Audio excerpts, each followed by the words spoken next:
కల్వకుంట్ల కవిత గారు కొన్ని కామెంట్స్ చేయడం జరిగింది. అందులో ముఖ్యంగా మనకి పవన్ కళ్యాణ్ గారిని ఉద్దేశించి, పవన్ కళ్యాణ్ గారు ఈరోజు తెలంగాణలో బహిరంగ సభ పెట్టాలి అనుకుంటాం, దానికి పర్మిషన్ ఇవ్వకపోవటం, దానికి సంబంధించి కవిత గారు చేసినటువంటి కామెంట్స్, దానికి ఇప్పుడు జనసేన వాళ్ళు రిటాలియేషన్ మళ్ళీ తిరిగి చేస్తున్నటువంటి కామెంట్స్ ఇవి ఒక ఎత్తు అయితే, అమరావతి గురించి కూడా మాట్లాడటం జరిగింది. అమరావతి చుట్టూ తిరుగుతున్నారు, బట్ అది రేపు వర్షాలు వస్తే తెలుస్తుంది, మునిగిపోతుంది, ముందు మీ రాజధాని సరిగ్గా కట్టుకోండి అంటూ ఆమె చేసినటువంటి కామెంట్స్.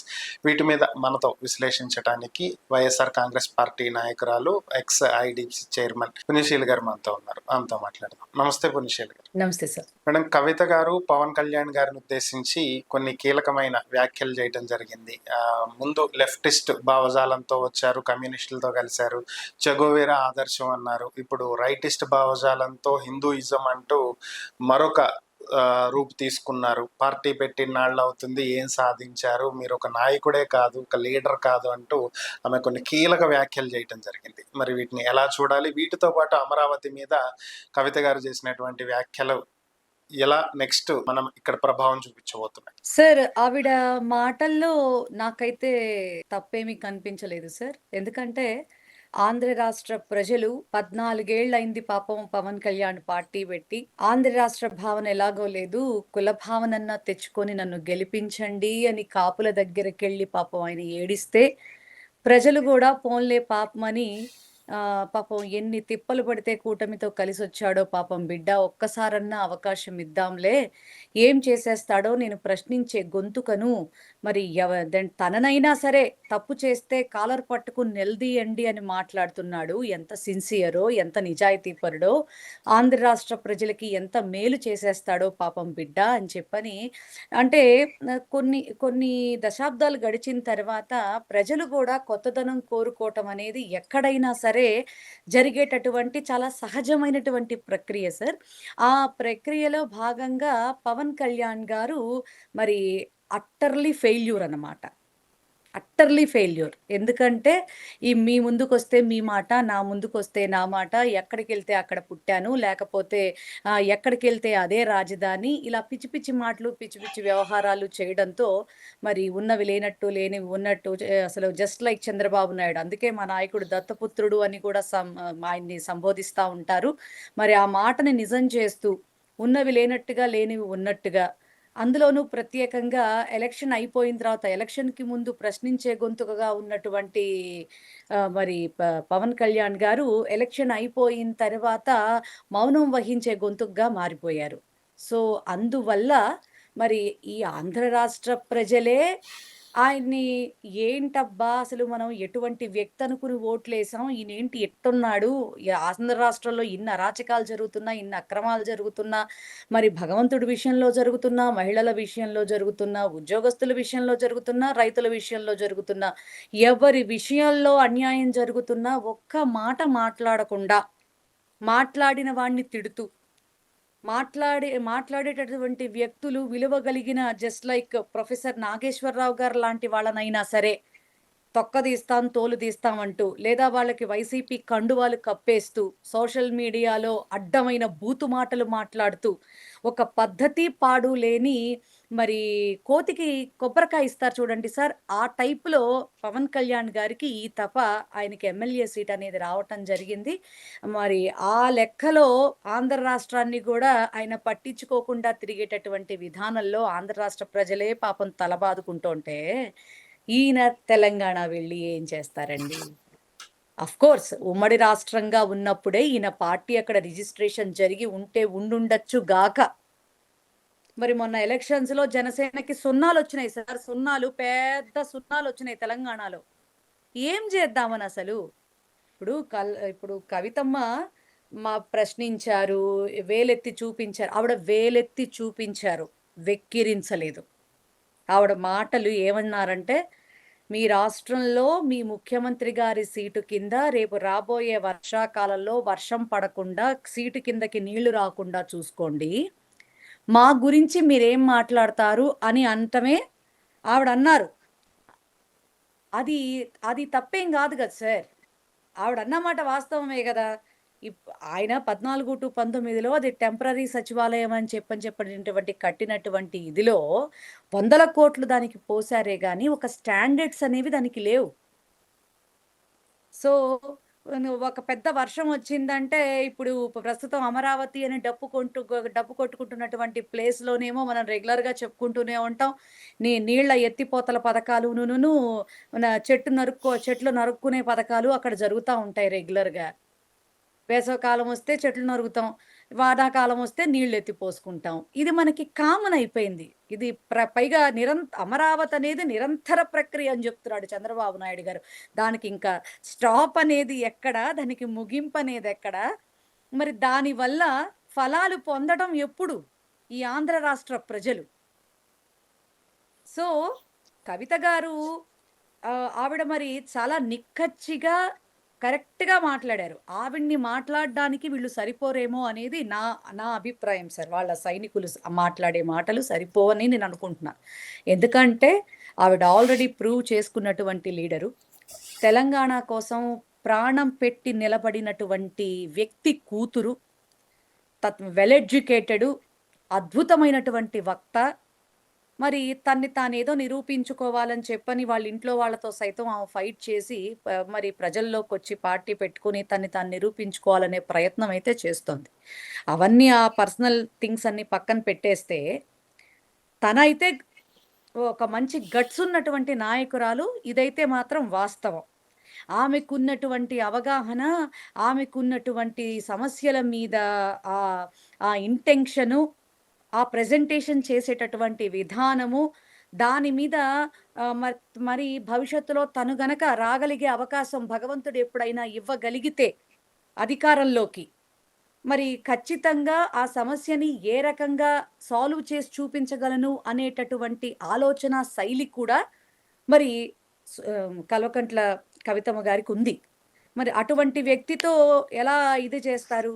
ఇక్కడ, ఇక్కడ ఓట్లేసినటువంటి ప్రజలకి ఇక్కడ ఏమీ చేయలేకపోతున్నాడు గానీ, తెలంగాణకి వెళ్ళి నవనిర్మాణ సభ అంటూ చెప్పడానికి ఏముంది సార్?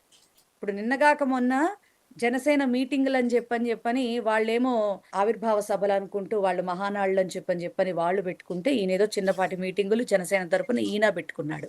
ఆ మహానాడులో గావచ్చు, ఈ జనసేన మీటింగుల్లో గావచ్చు, జగన్మోహన్ రెడ్డి గారిని తిట్టటానికి వేదికలుగా, వాళ్ళని వాళ్ళు సెల్ఫ్ డబ్బాలు కొట్టుకోవటానికి ఏర్పాటు చేసినటువంటి భజన బృంద స్థలాలుగా తప్ప, అవి ఏమన్నా ప్రజలకి ఉపయోగకరంగా ఆ మీటింగులున్నాయా? ఓకే. సో, ఆయన అక్కడ మాట్లాడినా, లేపోతే ఇప్పుడు కాసేపు ఆగితే, ఎందుకంటే ఆఖరికి తెలంగాణ హైకోర్టు గూడా ఈయన అప్లై చేసుకున్నటువంటి పిటిషన్‌ని కొట్టేసింది. సో, ఇది నిజంగా అంటే నీ పని నువ్వు చూసుకో అని కోర్టు గూడా చెప్తోంది. అక్కర్లేని పనులొద్దు, నీకిచ్చినటువంటి బాధ్యతని సక్రమంగా నిర్వర్తించు అని చెప్పి కోర్టులు కూడా చాలా ఇదిగా చెప్తా ఉన్నాయి. ఇప్పుడు ఈయన ఏం మాట్లాడినా, ఏం చెందినా తెలంగాణ వాళ్ళకి పోయేదేమీ లేదు సార్. తెలంగాణ జోలికొస్తే తాట తీసేటట్టున్నారు అక్కడ వాళ్ళు. సో, ఆంధ్ర రాష్ట్రంలో కాదు సార్, జగన్మోహన్ రెడ్డి గారు చాలా సున్నితమైనటువంటి వ్యక్తి. కానీ, ఆ వ్యక్తిని ఎదుర్కోటానికే వీళ్ళకిక్కడ అరికాళ్ళల్లో భూకంపం కంపిచ్చేస్తా ఉంది. కానీ ఆహ్, మ అక అక్కడ వాళ్ళు మాత్రం మీరు చూస్తే తెలంగాణలో ప్రతి ఒక్కళ్ళు గూడా మాటలనే తూటాలతో మరి మామూలుగా తెగ నరుకుతారు సార్. సో, వాళ్ళతో వీళ్ళు పెట్టుకుంటే అనవసరంగా రోడ్ రోలర్ కింద పడినటువంటి పరిస్థితుల్లా అయిపోతాయి. కాబట్టి ప్రతి ఒక్కళ్ళు గూడా ఒళ్ళు దగ్గర బెట్టుకుని మాట్లాడితే చాలా మటుకు బావుంటుందనేది నా నా అభిప్రాయం సార్. ఈయన ఓకే. అక్కడికి వెళ్లి చేసేది కూడా ఏమీ లేదనేది కూడా నా అభిప్రాయం సార్. ఆయనకి ఒకవేళ అంటే తెలంగాణ వాళ్ళు గూడా ఇచ్చి చూడాల్సింది సార్. ఎందుకంటే అక్కడ కూడా ఆయన గారి ప్రాబల్యం ఏమిటి అనేది కూడా పాపం వాళ్ళు గూడా చూసేవాళ్ళు. ఆ తర్వాత కరెక్ట్‌గా సమాధానాలు గూడా చెప్పేవాళ్ళు. కానీ ఇది గూడా ఒక మంచికే సార్. అసలు ఆయనంటే ఏమిటి? నా పరిస్థితి ఏమిటి? అనేది ఇప్పటి నుంచైనా కొంచెం జాగ్రత్తగా ఉంటాడు. పవన్ కళ్యాణ్ జూబ్లీ హిల్స్ తన నివాసంలో ప్రెస్ మీట్ ఏర్పాటు చేయడం జరిగింది. దీనికైనా పర్మిషన్ ఇస్తారా అంటూ ఆయన ఈరోజు ఉదయం అడగడం జరిగింది. మరి దానికి కూడా పర్మిషన్ ఇవ్వము అంటూ గాంధీ భవన్ నుంచి కొంతమంది ఎమ్మెల్సీలు ప్రెస్ మీట్ పెట్టి చెప్పారు. సో ఆ ప్రెస్ మీట్కి పర్మిషన్ తీసుకుని మరీ ప్రెస్ మీట్ పెట్టాల్సినటువంటి అవసరం దాదాపుగా లేదు నాకు తెలిసి. బట్ దానికి ఎందుకు ఆయన ప్రెస్ మీట్కి పర్మిషన్ ఇస్తారా అని పర్టికులర్గా అడిగారు అనేది ఒకటి అర్థం కాని విషయం. రెండోది ఏంటంటే బయట వస్తున్నటువంటి వార్తలు, సోషల్ మీడియాలో నడుస్తున్నటువంటి కొన్ని రూమర్స్, మోస్ట్లీ ఈ జూన్ జూలైలో 2 years, మనకి ఇక్కడ 2 years కంప్లీట్ అవుతుంది కాబట్టి గవర్నమెంట్ వచ్చి నెక్స్ట్ 3 yearsకి లోకేష్ని ఇక్కడ సీఎంగా చేయబోతున్నారు అనేటువంటి వార్తలు అయితే వస్తున్నాయి. ఇది ఎంతవరకు వాస్తవం అనేది అయితే మనకు తెలియదు. సో ఇక్కడ ఎలాగో లోకేష్ సీఎం అవుతున్నాడు కాబట్టి పవన్ కళ్యాణ్ తెలంగాణలో ఏమైనా అదృష్టాన్ని పరీక్షించుకోవడానికి అక్కడికి వెళ్తున్నారా, తెలంగాణలో ఏమైనా జనసేనని గట్టిగా తీసుకువెళ్ళేటువంటి ప్రయత్నం ఏమైనా చేస్తున్నారా బీజేపీతో కలిసి? ఈ సభలు, ఈ ప్రెస్ మీట్లు, వీటన్నింటికి వెనకున్నటువంటి అంతరార్థం అదే అనుకోవచ్చా? సార్ మరీ దారుణంగా అడుగుతున్నారండి. 14 ఏళ్ళు తిప్పలు పడితేనే పబ్లిక్ మీటింగుల్లో మనకి ఈ పార్టీని నడిపించుకోగల సత్తా మనకుందా? సంస్థాగతమైనటువంటి బూత్ కమిటీలు మనకున్నాయా? ఏ నియోజకవర్గంలోనైనా ఒక పటిష్టమైనటువంటి నాయకుడున్నాడా అనుకుంటూ మాట్లాడేటటువంటి ఇతను మరి ఆ తెలంగాణలో ప్రూవ్ చేసుకుంటాడంటే ఇప్పుడు మొన్న ఎలక్షన్స్‌లోనే కదండీ జనసేనకి ఇందాక కూడా మనం ప్రస్తావించుకున్నాం. Yes. ఎక్కడ కనీసం డిపాజిట్లు కాదు కదా! ఒక్క ఓటు కూడా పడని కొన్ని ప్లేసెస్ ఉన్నాయి. ఏ రకంగా ఆయన్ని స్వీకరిస్తారండి? ఒక నాయకుడు అంటే ఖచ్చితంగా ఆ రాష్ట్రంలో వాళ్ళకి ఆ యొక్క స్థితిగతుల మీద ఖచ్చితమైనటువంటి అవగాహన ఉండాలి. ఆ ప్రజల కోసం చావైనా బతుకైనా పోరాడగలిగేటటువంటి ధైర్యం ఉండాలి. ఆ తర్వాత దానికి సొల్యూషన్ తనని గనక ఎన్నుకుంటే ఆ సొల్యూషన్ ఏంటి అని చెప్పగలిగినటువంటి సమర్థత నాయకుడు అన్నవాడికి ఉండాలి. ఈ లక్షణాలేవి కూడా పవన్ కళ్యాణ్ గారికి లేవు.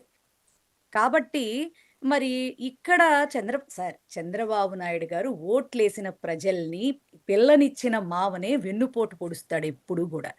సో, మరి వెన్నుపోటు పొడిచి ఆ పార్టీలోకున్నాడు. ఓట్లేసినప్పుడు ఒక రకంగా చెప్పి, ఓట్లేసిన తర్వాత ఎట్లా ప్లేటు ఫిరాయించేస్తాడు అనేది ఆంధ్ర రాష్ట్ర ప్రజలకి బాగా తెలుసు సార్. అలాంటిది పోన్లే పాపమని ఇంకా ఇతనికి డిప్యూటీ సీఎం పోస్టు ఒక 21 మంది ఎమ్మెల్యేలని ఇచ్చాడు. అక్కడితో సంతోషపడమనండి పవన్ కళ్యాణ్ గారిని. అంతేగాని ఏ రకంగా ఈయన సీఎం లెవెల్‌లో ఆలోచించుకుంటాడీయన? మీరు ఓట్లేస్తారా? నేను సీఎం అయి తీరతాను మా కాపుల్లో అన్న వ్యక్తి, ఈ రోజున మీ కాపులకి నేనేమన్నా చేస్తానా? నేను చేస్తానని మీకేమన్నా ప్రామిస్ చేశానా? అని 2 మాటలు మాట్లాడేటటువంటి వ్యక్తి ఏ రకంగా ప్రజల నమ్మకాన్ని పొందుకోగలుగుతాడు? ఏ రకంగా అడుగులు వేయగలుగుతాడు? ఇక్కడ ఖచ్చితంగా ఎందుకంటే చంద్రబాబు నాయుడిని మీరు గతంలో చూసారు మీరు.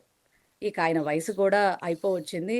ఈ లోకేష్ అనేవాడు గెలుస్తాడో, గెలవడో అని చెప్పని ఎమ్మెల్సీ ఇచ్చి దొడ్డిదారిన మినిస్టర్‌ని చేసుకొని ఒక ముద్దు ముచ్చట తీర్చుకున్నాడు. ఇప్పుడు మరి తర్వాత ఇక భవిష్యత్తులో ఇక జగన్ తప్ప ఈ ఆంధ్ర రాష్ట్రాన్ని ఏలే మొనగాడు, సమర్థుడైనటువంటి నాయకుడు, ఒక గొప్ప మహాశక్తి ఈ యొక్క రాష్ట్రంలో ఇంకొకళ్ళు లేరు. 29 నుంచి ఆ ప్రభంజనం అయితే మాత్రం ప్రారంభం కానుంది ఖచ్చితంగా. ప్రజలు కూడా చాలా గట్టిగా ఎందుకంటే సార్ ఇందాకే తెలిసినటువంటి విషయం ఏంటంటే అమరావతి రైతులు ఒక అడుగు ముందుకు వేసి ఈ రోజున జగన్మోహన్ రెడ్డి గారిని ఇందాకే క్యాంప్ ఆఫీస్‌లో కలిసినటువంటి సందర్భం. Yes. సో, ఆయన అనౌన్స్ చేసినటువంటి మావిగన్ ఏదైతే ఉందో అది నిదానంగా ప్రజలందరికీ కూడా ఆమోదయోగ్యంగా మారబోతా ఉంది. అది దాంతో పాటు ఆ మావిగంలోకే ఈ అమరావతి ప్రాంతాన్ని కూడా కలుపుకుని జగన్మోహన్ రెడ్డి గారు మరి స్థలాలిచ్చినటువంటి రైతులకి గాని, మరి ఈ ఆంధ్ర రాష్ట్ర ప్రజలకి రాజధానిని గాని అద్భుతంగా చిత్రీకరిస్తాడు.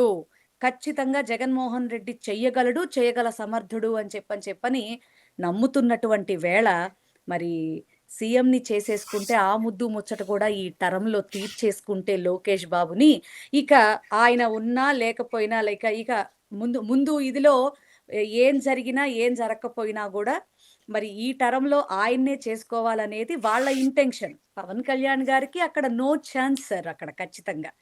సో, ఈయన ఇక్కడ గాదు, తెలంగాణలో గాదు, ఎక్కడైనా గూడా ప్రజల నమ్మకాన్ని చూరగొనేటటువంటి వ్యక్తి అయితే మాత్రం కాదు.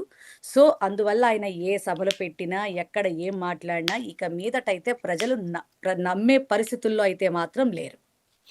మేడం, చివరిగా ఒక ప్రశ్న. మీరన్నట్లు కొద్దిసేపటి క్రితమే అమరావతి రైతులు జగన్మోహన్ రెడ్డి గారిని కలిశారు, సమావేశం అయ్యారు. భూ సమీకరణకు సంబంధించి బలవంతంగా భూములు తీసుకునేటువంటి ప్రయత్నం జరుగుతుంది, బెదిరిస్తున్నారు అని చెప్పి వాళ్ళు జగన్ గారి దృష్టికి తీసుకువెళ్లారు అనేది ఒక సమాచారం అయితే. దీంట్లో పూర్తి అంశం ఏంటి? రైతులు జగన్ గారిని కలవటానికి గల కారణాలేంటి? రెండవ విడత భూ సమీకరణకి రైతులు వ్యతిరేకంగా ఉన్నారా? ఏ ఏ గ్రామాల ప్రజలు రైతులు వచ్చి కలవటం జరిగింది? జగన్ గారికి వారు చెప్పిన సమస్యలేంటి? దానికి జగన్ గారు ఇస్తున్నటువంటి హామీలేంటి?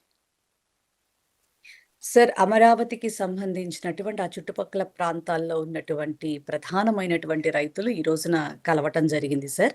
సో, వాళ్ళు మరి ఈ రెండవ విడతకి ససేమిరా ఎవరు ఒప్పుకునేటటువంటి పరిస్థితయితే కనిపించడం లేదు. మరి ఖచ్చితంగా జగన్మోహన్ రెడ్డి గారు వాళ్ళకైతే ఖచ్చితమైనటువంటి భరోసానైతే ఇవ్వటం అనేది జరిగింది. ఓకే. కంప్లీట్‌గా మరి ఏంటి ఏంటి అనేది కూడా నెక్స్ట్ మనకి అది ఎందుకంటే జస్ట్ ఇందాకే వారు కలవటం జరిగింది. ఇంకా పూర్తి వివరాలేవి ఇంకా బయటికి రాలేదు కాబట్టి మామూలుగా తెలిసినటువంటి విషయం ఏంటంటే, మావిగన్ రూపంలో అమరావతి ప్రజలు కూడా జగన్మోహన్ రెడ్డి గారిని నమ్మటం మొదలుపెట్టారు. రైతుల్లో కూడా ఆత్మవిశ్వాసం ప్రారంభమైంది.